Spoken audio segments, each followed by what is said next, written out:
রাসূলুল্লাহ সাল্লাল্লাহু আলাইহি ওয়াসাল্লাম রাহমাতুল আলামিন, সৃষ্টিকুলের জন্য তিনি রহমত। এই কথাটা আমরা আলোচনায় তৃতীয় পর্যায়ে যে আমরা বলবো সেটা রাসূল সাল্লাল্লাহু আলাইহি ওয়াসাল্লাম শুধু কাফেরদের জন্য বা শুধু মুমিনের জন্য রহমত এরকম না, সাধারণ মানুষ যারা আছে সবার জন্য রহমত ছিলেন। রাসূলুল্লাহ সাল্লাল্লাহু আলাইহি ওয়াসাল্লাম রহমত নিজের ভিতরে তো ছিল এবং অন্যের ভিতরেও যেন রহম দিলে আসে, অন্যের মাঝেও যেন মানবিকতা তৈরি হয়, সেজন্য জানিয়ে দিয়েছেন লাম ইয়ারহামুল্লাহ মান লাম ইয়ারহামুন নাস। যারা মানুষের সাথে ভালো আচরণ করে না, মানুষের সাথে আন্তরিকতাপূর্ণ, দয়াপূর্ণ, মানবিক আচরণ করে না, আল্লাহ তাআলা তার সাথেও সেই মানবিক আচরণ করেন না। জন্য রাসূলুল্লাহ সাল্লাল্লাহু আলাইহি ওয়াসাল্লামের কথা যদি আমরা মানি, রাসূল সাল্লাল্লাহু আলাইহি ওয়াসাল্লামের নির্দেশনা যদি আমরা মানি, তাহলে মানুষের প্রতি দয়া করতে হবে। রাসূল সাল্লাল্লাহু আলাইহি ওয়াসাল্লাম নিজেও মানুষের প্রতি দয়া করেছেন। উনি একটু আক্ষেপ করে বলেছেন, কারো ভিতরে যদি দয়া না থাকে সে হতভাগা। আমরা আমর ইবনে আব্দুল্লাহ রাদিয়াল্লাহু আনহু থেকে একটা হাদিস পাই। সেই হাদিসে দেখি রাসূলুল্লাহ সাল্লাল্লাহু আলাইহি ওয়াসাল্লাম জানিয়ে দিয়েছেন, কেউ যদি পৃথিবীর মানুষের সাথে ভালো আচরণ করে, রহমদিলি করে, দয়া করে, তাহলে আসমানের যিনি মালিক মানে আল্লাহ তাআলা, তিনিও তার উপরে দয়া করবেন। এই জন্য আমরা যদি দয়া চাই, রাসূলুল্লাহ সাল্লাল্লাহু আলাইহি ওয়াসাল্লামের যে রাহমাতুল আলামিন রহমত, এই যে সিফত আছে সেই সিফতটাকে আমরা গ্রহণ করতে চাই, কারণ রাসূল সাল্লাল্লাহু আলাইহি ওয়াসাল্লাম তো উসওয়া আমাদের জন্য অনুসরণীয়। সুতরাং রাসূল সাল্লাল্লাহু আলাইহি ওয়াসাল্লামের যে শিক্ষাগুলো আছে সেই শিক্ষাগুলো যে আমাদের ভিতরে নিয়ে আসতে চাই, তাহলে আমাদের কি করতে হবে? রহমদিলি বিষয় যে জিনিসটা আছে সেটা নিয়ে আসতে হবে। আমরা যদি রহমদিল হই তাহলে আমরা এগিয়ে যেতে পারবো। এই রহমদিলটা শুধু সাধারণ মানুষের সাথে করতে বলেছেন এরকম না। রাসূলুল্লাহ সাল্লাল্লাহু আলাইহি ওয়াসাল্লামের যদি হাদিস দেখি, অসংখ্য হাদিস পাওয়া যায়, যে সমস্ত হাদিসে শিশুদের সাথে ভালো আচরণ করার কথা বলেছেন। লাইসা মিন্না, মানে লাইসা মিন্না মান লাম ইয়ারহাম সগীরানা। আমাদের অন্তর্ভুক্ত হতে পারবে না। কে অন্তর্ভুক্ত হতে পারবে না? মান লাম ইয়ারহাম সগীরানা, যে আমাদের সগীর যারা আছে, ছোট যারা আছে, শিশু যারা আছে, তাদের সাথে রহমের আচরণ না করে, দয়ালু আচরণ না করে, মানবিক আচরণ না করে, তাহলে আমরা যদি দেখি রাসূলুল্লাহ সাল্লাল্লাহু আলাইহি ওয়াসাল্লামের এই যে গুণটা, শিশুদের সাথে আমরা কি করি, শিশুদের সাথে আমরা লক্ষ্য করে দেখেছি যে আমরা শিশুদের সাথে এই এটা করেছিস কেন, এইটা করেছো কেন, এই করে কেন, আমরা পেটানো শুরু করে দিই, মুখে মারা শুরু করে দিই, গায়ে মারা শুরু করে দিই। রাসূল সাল্লাল্লাহু আলাইহি ওয়াসাল্লাম শিশুদেরকে আঘাত করতে, শিশুদেরকে মারতে নিষেধ করেছেন। শিশুদেরকে স্নেহ দিতে হবে, তাদেরকে বুঝাইতে হবে। শিশুরা এমন জাতি, যাদেরকে যেভাবে স্নেহ করা হবে, সুন্দর করে বুঝিয়ে দেওয়া হবে, তাহলে তারা সুন্দর করে মানবে। এটার বিপরীতে যদি তাদের সাথে কর্কশ আচরণ করা হয়, নির্দয় আচরণ করা হয়, তাহলে তারাও নিজেরাও নির্দয় হবে এবং তাদের ভিতরে একটা বিগড়ে যাওয়ার যে মানসিকতা, তারা যে একসময় এই জিনিসটাকে না মানার মানসিকতা তৈরি হয়ে যায়, বিদ্রোহী হয়ে যায়, তখন দেখা যায় তাদেরকে দিয়ে কিছু কাজ করানো যায় না। জন্য আমরা কি করব? শিশুদের সাথে রহমদিলের সাথে কাজ করব। শুধু শিশুদের সাথেই না, রাসূলুল্লাহ সাল্লাল্লাহু আলাইহি ওয়াসাল্লাম নারীদের সাথেও ভালো আচরণ করার কথা বলেছেন, রহমদিলের সাথে আচরণ করার কথা বলেছেন। রাসূল সাল্লাল্লাহু আলাইহি ওয়াসাল্লাম কি বলছেন? নারীদের মধ্যে অন্যতম হলো কন্যা সন্তান। বলেছেন যে কেউ যদি তিনটা কন্যা সন্তান অথবা দুইটা অথবা তিনজন বোন অথবা দুইজন বোন, তাদেরকে লালন পালন করে, আল্লাহকে ভয় করে এবং তাদের কল্যাণ কামনা করে, তাহলে কি হবে? সে জান্নাতে যাবে। মানে 2টা বা 3টা বোনকে অথবা 2টা বা 3টা মেয়েকে লালন পালনের মাধ্যমে জান্নাতে যাওয়ার একটা সুযোগ আছে। সঠিকভাবে লালন পালন, এরকম না যে তার যা মন চায় তাই আমরা করতে দিলাম, বা শিক্ষা যে দিনী শিক্ষা যেটা আছে সেটা দেওয়া হলো না। লালন পালন অর্থ এই না যে শুধু ভাত বা রুটি খাবার দিলাম, কাপড় দিলাম, এর নাম লালন পালন না। লালন পালন বলতে বোঝায় যত অধিকার আছে সমস্ত অধিকার দেওয়া। অধিকারগুলোর মধ্যে কি কি আছে? খাদ্য যেমন অধিকার, বস্ত্র যেমন অধিকার, স্বাস্থ্য সুরক্ষা করা, স্বাস্থ্য এটাও তার অধিকার। এইভাবে শিক্ষা, সুশিক্ষা দেওয়া, সুশিক্ষা পাওয়া এটা তার অধিকার। আদব আখলাক শিক্ষা করা এটা তার অধিকার। ধর্মীয় শিক্ষা পাওয়াটা সেটা তার অধিকার। সুতরাং লালন পালন বলতে তাকে সার্বিকভাবে গড়ে তোলা। শুধু মানে ভালো জায়গার ব্যবস্থা করে দেওয়া হলে, একটা ঘর করে দেওয়া হলে এটার নাম লালন পালন। এই জন্য আমাদের বোনদেরকে, আমাদের কন্যাদেরকে আমরা যখন লালন পালন করবো, আল্লাহ তাআলাকে ভয় করব, ভয় করে তার সাথে ভালো ব্যবহার করা হবে। ভয় এবং ভালো ব্যবহার, উত্তম আচরণ, এই দুটো গুণের সাথে যদি কন্যাদেরকে বা বোনদেরকে লালন পালন করা যায়, 2জন বা 3জন হোক, আল্লাহ তাআলা তাকে জান্নাত দিবে। আরেকটা বিষয় সেটা হলো, আমরা যদি আরেকটা হাদিসে পাই, রাসূল সাল্লাল্লাহু আলাইহি ওয়াসাল্লাম বলছেন, কন্যা সন্তান 2জন বা 3জন অথবা 2জন বা 3টা বোনকে লালন পালনকে আমি এবং সে এরকম পাশাপাশি থাকবো। আঙ্গুল দেখে দিয়েছেন যে এরকম পাশাপাশি থাকবো। যদি রাসূল সাল্লাল্লাহু আলাইহি ওয়াসাল্লামের সাথে আমরা বেহেশতে যেতে চাই, রাসূল সাল্লাল্লাহু আলাইহি ওয়াসাল্লাম যে শান্তির জায়গা পেয়েছেন, সেই শান্তির জায়গা আমিও যদি পেতে চাই, তাহলে আমাদেরকে নারীদের প্রতি সদয় হতে হবে। আমরা যদি দেখি, রাসূল সাল্লাল্লাহু আলাইহি ওয়াসাল্লাম ইয়াতীমদের ব্যাপারেও বলেছেন যে আমি এবং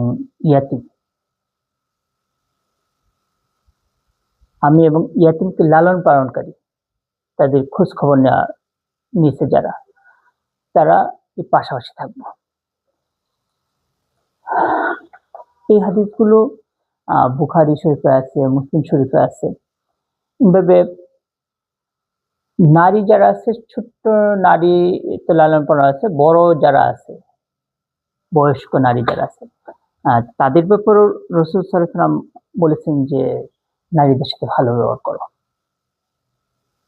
বউ হোক, পুত্রবধূ হোক, খালা হোক, ফুফু হোক, যে আমার যে কোনো আত্মীয় হোক বা প্রতিবেশী হোক, অথবা আমার দেশের হোক বা বিদেশের হোক, সকল নারীর সাথে ভালো আচরণের কথা বলা হয়েছে। এবং বিদায় হজের যে ভাষণটা আমরা দেখি, বিদায় হজের ভাষণে রাসূল সাল্লাল্লাহু আলাইহি ওয়াসাল্লাম অনেকগুলো কথা বলেছেন। এর মধ্যে একটা পয়েন্ট ছিল যে তোমরা নারীদের সাথে ভালো আচরণ করো। রাসূল সাল্লাল্লাহু আলাইহি ওয়াসাল্লাম এই যে রহমদিলের বিষয়টা আছে, রহমদিল শুধু শিশু, নারী, এতিম এরকম না, দুর্বল যারা আছে তাদের সাথেও রহমদিল আচরণ করার কথা বলেছেন। বিশেষ করে বিধবা যারা হয়ে যায়, মানে কারোর স্বামী মারা যাওয়ার পরে তো সে বিধবা হয়, এই বিধবা নারী যারা আছে, বিধবার যে সন্তান থাকে সে তো এতিম হিসেবে আখ্যায়িত হয়। বিধবা নারী এবং এতিম যারা আছে, বিশেষ করে এই যে সমস্ত বিধবা অভাবী হয়, তাদের ব্যাপারে যারা একটু চিন্তা ফিকির করে, একটু চেষ্টা চালায় যে তাদেরকে কিভাবে ভালো রাখা যায়, একটা বিধবা মহিলা সে কিভাবে দিন শেষে একটু খেতে পারে, কিভাবে সে তার একটু ভরণ পোষণের একটু ব্যবস্থা হয়, এরকম যারা প্রচেষ্টা করে, যারা ফিকির করে, তাদেরকে বলা হয়েছে যে তারা এমন হবে যে জিহাদকারী ব্যক্তি যেমন সওয়াব পায়, ঠিক ওই বিধবা ব্যক্তিদের জন্য যারা চেষ্টা করে, তাদের ফিকির করে, তাদের কল্যাণ কামনা করে, তারাও সেই জিহাদকারীদের মতো সওয়াব পাবে। অথবা ওই ব্যক্তির মতো সওয়াব পাবে যে সারারাত্র ইবাদত করে এবং দিনের বেলা রোজা রাখে, সারারাত্র নামাজ পড়ে, জিকির করে, দিনের বেলা রোজা রাখে। এই যে সওয়াবটা পাওয়া যায়, এরকম নেকি পাওয়া যায়, সেই একই নেকি পাওয়া যাবে যদি বিধবার ব্যাপারে সচেতন হয়, চেষ্টা করে, তার কল্যাণ কামনা করে। এই হাদিসটা আমরা যদি দেখি 5353 নম্বর হাদিস, এটা হযরত আবু হুরায়রা রাদিয়াল্লাহু আনহু থেকে বর্ণিত, বুখারী শরীফে আছে। এই হাদিসটা আপনারা যদি আরো বিস্তারিত দেখতে চান দেখতে পারবেন। আমরা যেহেতু এখানে পড়াশোনা করতেছি, আমরা ছাত্র, আমাদের এখানে ছাত্ররা আসে। আবু সাঈদ খুদরি রাদিয়াল্লাহু আনহু থেকে একটা হাদিস পাওয়া যায়।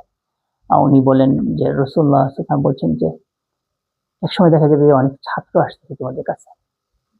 যখন ছাত্ররা আসবে তখন তাদেরকে মারহাবা জানাবে, তাদেরকে স্বাগত জানাবে। বলবে রাসূল সাল্লাল্লাহু আলাইহি ওয়াসাল্লামের পক্ষ থেকে স্বাগত জানানো হচ্ছে। আর ছাত্র যারা আসবে তাদেরকে শিক্ষা দিবে, আর তাদের যে অভাব অনটন আছে বা যে সমস্ত প্রয়োজন আছে সেই প্রয়োজনগুলো মেটানোর ব্যবস্থা করে দেবে। তাদের যে লেখাপড়ার জন্য যে বাধা আছে বা সমস্যা আছে সেই সমস্যাগুলো দূর করে দেওয়ার চেষ্টা করবে। এই যে রাসূল সাল্লাল্লাহু আলাইহি ওয়াসাল্লাম কি করছেন, ছাত্রদের ব্যাপারেও সচেতন ছিলেন, ছাত্রদের ব্যাপারেও দয়ালু ছিলেন। আমাদের দেশে কি হয়, আমাদের দেশে স্কুল পর্যায়ে হোক, মক্তব পর্যায়ে হোক, দেখা যাচ্ছে ছাত্র পারতেছে না, পিটানো শুরু হচ্ছে, গায়ে পিটানো হচ্ছে, মুখে পিটানো হচ্ছে, থাপ্পড় দেওয়া হচ্ছে, হাতে লাঠি বেত্রাঘাত করা হচ্ছে এবং দেখা যায় চিৎকার করে বাচ্চারা মানে অতিষ্ঠ হয়ে যায় এবং এমন মার দেওয়া হয় যে লাল হয়ে যাচ্ছে। রাসূল সাল্লাল্লাহু আলাইহি ওয়াসাল্লাম কিন্তু এটাকে নির্দয়তা বলেছেন, এটা কখনো হতে পারে না। আমরা যে কথা বলছিলাম, রাসূল সাল্লাল্লাহু আলাইহি ওয়াসাল্লাম বলছেন যে ছাত্রদেরকে স্বাগত জানানোর জন্য, তাদের সাথে ভালো আচরণ করার জন্য। অথচ আমরা উল্টো আচরণ করে থাকি। এমনকি কোনো সময় তো আমরা দেখি যে কোনো টিচারের আচরণ বা কোনো উস্তাদের আচরণ এমন দেখা যায় যে তারা ছাত্রদেরকে নিজের গোলাম মনে করে, তুই-তুকারি করে, তারপরে তাদেরকে দিয়ে অনেক বেশি পরিশ্রম করায় এবং তাদেরকে এমনভাবে মানে আটকে রাখা হয়, এমনভাবে দায়বদ্ধ করে রাখা হয় যে যদি ঠিকমতো তার কথা না শুনে তাহলে থিসিস অবমূল্যায়ন করা হয় বা তাকে ফেল করিয়ে দেওয়া হয়, অথবা তাকে প্রতিষ্ঠান থেকে বের করে দেওয়া হয়। এই যে আচরণগুলো আছে সেগুলো থেকে আমাদের বের হয়ে আসতে হবে। রাসূলুল্লাহ সাল্লাল্লাহু আলাইহি ওয়াসাল্লাম ছাত্রদের ব্যাপারে রহমদিল ছিলেন, দয়ালু ছিলেন। এক্ষেত্রে ওনার সেই সিফাত পাওয়া যায়, রাহমাতুল লিল আলামিন তিনি। যদি আমরা দেখি বন্দীদের সাথে আচরণের ব্যাপারটা, রাসূলুল্লাহ সাল্লাল্লাহু আলাইহি ওয়াসাল্লাম যুদ্ধে যারা বন্দী হয়ে থাকতেন, বন্দী হয়ে আসতেন, তাদের সাথেও উনি উত্তম আচরণ করার কথা বলেছেন, ভালো ব্যবহার করার কথা বলেছেন। বদর যুদ্ধের সময় যখন বন্দী হয়ে আসছেন ওনার চাচা আব্বাস রাদিয়াল্লাহু আনহু, ওনার একদম হৃদয় কাঁপতেছিল, অনেক উনি মনে ব্যথা পাচ্ছিলেন এবং বাদনটা উনি একটু ঢিলেঢালা করে দেওয়ার জন্য ইঙ্গিত দিচ্ছিলেন। এই যে বন্দীদের জন্য মানে শুধু এরকম না, তারা যেন ঠিকমতো খাওয়া-দাওয়া করতে পারে, তারা যেন তাদের যেন থাকার ব্যবস্থাটা ঠিকমতো করে দেওয়া হয়, সবকিছু যেন সুন্দরভাবে করে দেওয়া হয়। এই বিষয়টাও রাসূল সাল্লাল্লাহু আলাইহি ওয়াসাল্লাম খুব গুরুত্বের সাথে বলেছেন। এজন্য উনি যে বন্দী আছে বলেই সে নির্দয়তার আচরণ পাবে এরকম না। সেও তো মানুষ। সেও ভালো আচরণ পাওয়ার উপযুক্ত, সেও ভালো পাবে। রাসূল সাল্লাল্লাহু আলাইহি ওয়াসাল্লামের যদি আমরা দেখি আমাদের সমাজে যে রোগী যারা আছে তাদের ব্যাপারেও যে আচরণ ছিল সেটাও যদি আমরা দেখি সেখানেও ওনার দিলের ব্যাপার পাওয়া যায়। রাহমাতুল লিল আলামিন হিসেবে উনি এই বিষয়টাকে স্পষ্ট করেছেন। কিভাবে? উনি রোগীদের ব্যাপারে বলেছেন যে একজন মানুষের উপর আরেকজন মানুষের হক বা ওয়াজিব বা অধিকার আমরা যদি বলি, সেটা হলো ৬টা বলেছেন। সেখানে বলতে গিয়ে একটা বলেছেন যে যখন কেউ অসুস্থ হয় তখন তার চিকিৎসা করা সেটাও তার অধিকার। মানে আর যে আশপাশে তার থাকবে, তার পরিবার পরিজনের হোক অথবা প্রতিবেশী হোক, তার পক্ষ থেকে চিকিৎসা করানো সেটা হলো তার অধিকার, মানে সে রোগী হিসেবে অধিকার পাবে। আরেকটা বিষয়, হাদিস আছে হযরত আলী রাদিয়াল্লাহু আনহু থেকে বর্ণিত, তিরমিজি শরীফে আমরা এই হাদিসটা দেখেছি। কেউ যদি একজন রোগীর সেবা করে, সেবা করার জন্য সকালবেলা ওর বাসায় গেল, কিছুক্ষণ সেবা করলো। সেবা করার কারণে এই সারাটা দিন আল্লাহ তাআলার ফেরেশতা ৭০,০০০ ফেরেশতা তার জন্য দোয়া করতে থাকে যে সেবা করলো তার জন্য। কিন্তু সে যদি রাতে এখানে সেবা করতে যায় তাহলে সারারাত তার জন্য ৭০,০০০ ফেরেশতা দোয়া করতে থাকে। এবং আরেকটা বিষয়, শুধু দোয়া করা হয় এরকম না, বরং জান্নাতে তার জন্য একটা বাগান তৈরি করা হয়। তাহলে এর অর্থ হলো যে রোগীর সেবা করার মাধ্যমে আল্লাহ তাআলার সন্তুষ্টি পাওয়া যাবে এবং জান্নাত পাওয়া যাবে। তাহলে আমরা ইনশাআল্লাহ এই যে সবগুলো যদি পয়েন্টগুলো আমরা বলি যে রাসূল সাল্লাল্লাহু আলাইহি ওয়াসাল্লাম, আমরা যে কথা বলছিলাম, রাসূল সাল্লাল্লাহু আলাইহি ওয়াসাল্লাম বলছেন যে ছাত্রদেরকে স্বাগত জানানোর জন্য, তাদের সাথে ভালো আচরণ করার জন্য। অথচ আমরা উল্টো আচরণ করে থাকি। এমনকি কোনো সময় তো আমরা দেখি যে কোনো টিচারের আচরণ বা কোনো ওস্তাদের আচরণ এমন দেখা যায় যে তারা ছাত্রদেরকে নিজের গোলাম মনে করে, তুই-তুকারি করে, তারপরে তাদেরকে দিয়ে অনেক বেশি পরিশ্রম করায় এবং তাদেরকে এমনভাবে মানে আটকে রাখা হয়, এমনভাবে দায়বদ্ধ করে রাখা হয় যে যদি ঠিকমতো তার কথা না শুনে তাহলে থিসিস অবমূল্যায়ন করা হয় বা তাকে ফেল করিয়ে দেওয়া হয় অথবা তাকে প্রতিষ্ঠান থেকে বের করে দেওয়া হয়।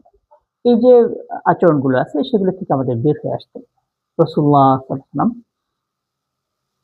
ছাত্রদের ব্যাপারে রহমতুল্লাহ ছিলেন, দয়ালু ছিলেন। এক্ষেত্রে ওনার সেই সিফাত পাওয়া যায়, রাহমাতুল লিল আলামিন তিনি। এভাবে যদি আমরা দেখি বন্দীদের সাথে আচরণের ব্যাপারটা, রাসূলুল্লাহ সাল্লাল্লাহু আলাইহি ওয়াসাল্লাম যুদ্ধে যারা বন্দী হয়ে থাকতেন, বন্দী হয়ে আসতেন, তাদের সাথেও উনি উত্তম আচরণ করার কথা বলেছেন, ভালো ব্যবহার করার কথা বলেছেন। বদর যুদ্ধের সময় যখন বন্দী হয়ে আসলেন ওনার চাচা আব্বাস রাদিয়াল্লাহু আনহু, উনার একদম হৃদয় কাঁপতেছিল অনেক, উনি মনে ব্যথা পাচ্ছিলেন এবং বাদনটা উনি একটু ঢিলেঢালা করে দেওয়ার জন্য ইঙ্গিত দিচ্ছিলেন। এই যে বন্দীদের জন্য মানে শুধু এরকম না, তারা যেন ঠিকমতো খাওয়া-দাওয়া করতে পারে, তারা যেন তাদের যেন থাকার ব্যবস্থাটা ঠিকমতো করে দেওয়া হয়, সবকিছু যেন সুন্দরভাবে করে দেওয়া হয়। এই বিষয়টা রাসূল সাল্লাল্লাহু আলাইহি ওয়াসাল্লাম খুব গুরুত্বের সাথে বলেছেন। এজন্য উনি যে বন্দী আছে বলেই সে নির্দয়তার আচরণ পাবে এরকম না। সেও তো মানুষ। সেও ভালো আচরণ পাওয়ার উপযুক্ত, সেও ভালো পাবে। রাসূল সাল্লাল্লাহু আলাইহি ওয়াসাল্লামের যদি আমরা দেখি আমাদের সমাজে যে রোগী যারা আছে তাদের ব্যাপারেও যে আচরণ ছিল সেটাও যদি আমরা দেখি সেখানেও ওনার দিলের ব্যাপার পাওয়া যায়। রাহমাতুল লিল আলামিন হিসেবে উনি এই বিষয়টাকে স্পষ্ট করেছেন। কিভাবে? উনি রোগীদের ব্যাপারে বলেছেন যে একজন মানুষের উপর আরেকজন মানুষের হক বা ওয়াজিব বা অধিকার আমরা যদি বলি, সেটা হলো ৬টা বলেছেন। সেখানে বলতে গিয়ে একটা বলেছেন যে যখন কেউ অসুস্থ হয় তখন তার চিকিৎসা করা সেটাও তার অধিকার। মানে আর যে আশপাশে তার থাকবে, তার পরিবার পরিজনের হোক অথবা প্রতিবেশী হোক, তার পক্ষ থেকে চিকিৎসা করানো সেটা হলো তার অধিকার, মানে সে রোগী হিসেবে অধিকার পাবে। আরেকটা বিষয়, হাদিস আছে হযরত আলী রাদিয়াল্লাহু আনহু থেকে বর্ণিত, তিরমিজি শরীফে আমরা এই হাদিসটা দেখেছি। কেউ যদি একজন রোগীর সেবা করে, সেবা করার জন্য সকালবেলা ওর বাসায় গেল, কিছুক্ষণ সেবা করলো। সেবা করার কারণে এই সারাটা দিন আল্লাহ তাআলার ফেরেশতা 70,000 ফেরেশতা তার জন্য দোয়া করতে থাকে যে সেবা করলো তার জন্য। কিংবা সে যদি রাতে এখানে সেবা করতে যায় তাহলে সারা রাত তার জন্য 70,000 ফেরেশতা দোয়া করতে থাকে। এবং আরেকটা বিষয়, শুধু দোয়া করা হয় এরকম না, এবং জান্নাতে তার জন্য একটা বাগান তৈরি করা হয়। তাহলে এর অর্থ হলো যে রোগীর সেবা করার মাধ্যমে আল্লাহ তাআলার সন্তুষ্টি পাওয়া যাবে এবং জান্নাত পাওয়া যাবে। তাহলে আমরা ইনশাআল্লাহ এই যে সবগুলো যদি পয়েন্টগুলো আমরা বলি যে রাসূল সাল্লাল্লাহু আলাইহি ওয়াসাল্লাম মানুষের জন্য কাজ করেছেন, সেগুলি আমরা প্রথমে বলেছিলাম যে রাসূল সাল্লাল্লাহু আলাইহি ওয়াসাল্লাম বলেছেন যে কেউ যদি নিজের ভিতরে দয়া না রাখে তাহলে আল্লাহ